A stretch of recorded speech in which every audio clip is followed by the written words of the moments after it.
Shocking details about a gruesome discovery inside this local cemetery. So disturbing, state investigators just shut it down. Families have been complaining for months. It's terrible. She's hysterical. Cremations not performed. Where was she? Graves not dug. And now, what investigators found inside this building considered a danger to the public. The details are so upsetting they may be difficult to hear tonight. Inspectors say they just found a decomposing body inside a broken refrigerator at the cemetery in the funeral home that has been the subject of a 3-month-long investigation by the I-Team. According to this emergency order we just obtained tonight, the body had been at Beaches Memorial Park for more than 2 months. Loved ones were still waiting for it to be cremated. The state agency that regulates cemetery and funeral homes suspended its license today. The owners have been ordered to stop all business. I-Team reporter Jennifer Waugh has been investigating this Atlantic Beach business since April, and she joins us now with more details about what inspectors found. Jen. So, we have received, Mary and Kent, more than 40 complaints. We have posted them all here on this wall and keep adding to this. In fact, ever since our first story aired 2 months ago, all of them are just heartbreaking. But I have to tell you, this new information is just gut-wrenching. A surprise inspection revealed a body that was so decomposed, according to the report, that maggots were found inside.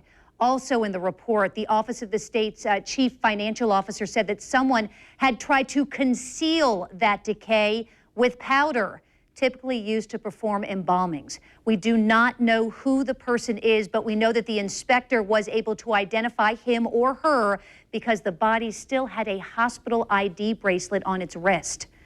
First Coast Funeral Home, the sister company of Beaches Memorial Park, had been hired to perform the cremation.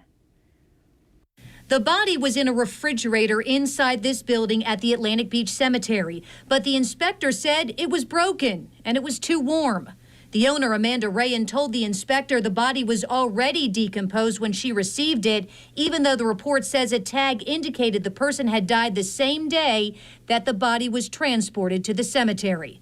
This is not the first time we have heard complaints from families who've had to wait more than the standard 5 to 7 days for a loved one's ashes to be cremated. It's terrible. She's hysterical. Tina D'Alessandro referring to her mother. They had not received her father's ashes after 2 weeks. We met her May 20th as we were interviewing another upset family. She says she paid Beaches Memorial Park to perform the cremation and expected to find John Rayan when she arrived. He told both of us that my dad would be ready today. I explained to him that I'm leaving the country for a month, and it's imperative that I have my dad's remains, that my mother has those before I leave. So I told him I would be coming down in the morning to pick him up. She says Rayan never showed up, and it took another funeral home to track down her father's body and help her mother get her husband's ashes. The same nightmare happened to Marie Reeder. I didn't even know then if they had picked up her body from the hospital. Reeder's lifelong friend Karen Hawkins died March 12th. Reeder says each time she called Beaches Memorial Park, no one would answer. She called the state to complain, but it still took 56 days to finally get Hawkins' ashes. What did they tell you when they finally handed Karen's ashes over? Were they kind? Were they sensitive? Were they sympathetic? Have a nice day. That's what I heard. Did you feel that they cared at all? Absolutely not.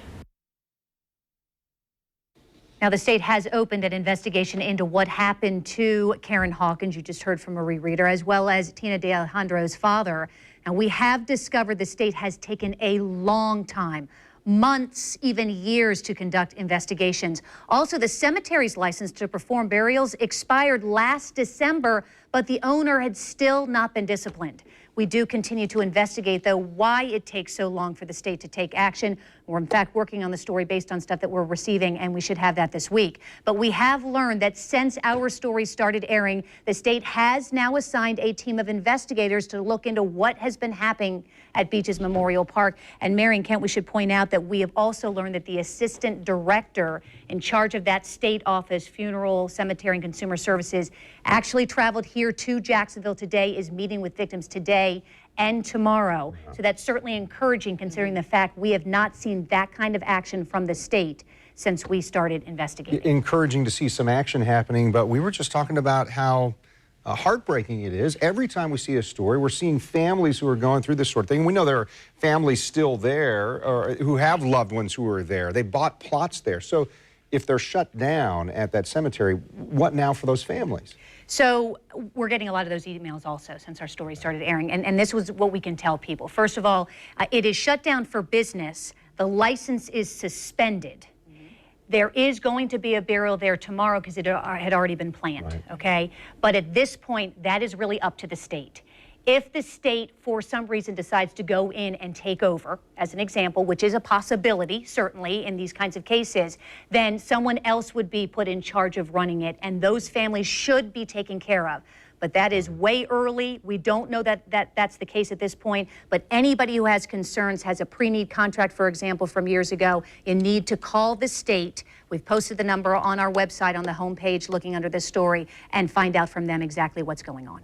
What about the owner in all of this? You know, I went by there late this afternoon, so to be absolutely completely honest here, I mean, it's after hours, okay? So it's after business hours, so we've not had a chance to talk with them. I did go by there, though, late this afternoon. No one was there, which I'll admit is typical.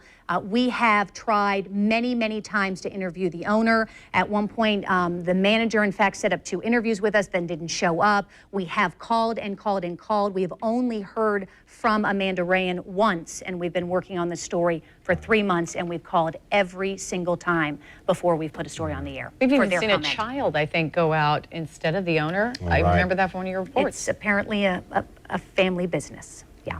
Thank you, Jen. Wow. If you have a complaint about Beaches Memorial Park in Atlantic Beach, we want to hear from you. Call the I-Team at 479 News or send an email to iteam@news4jax.com.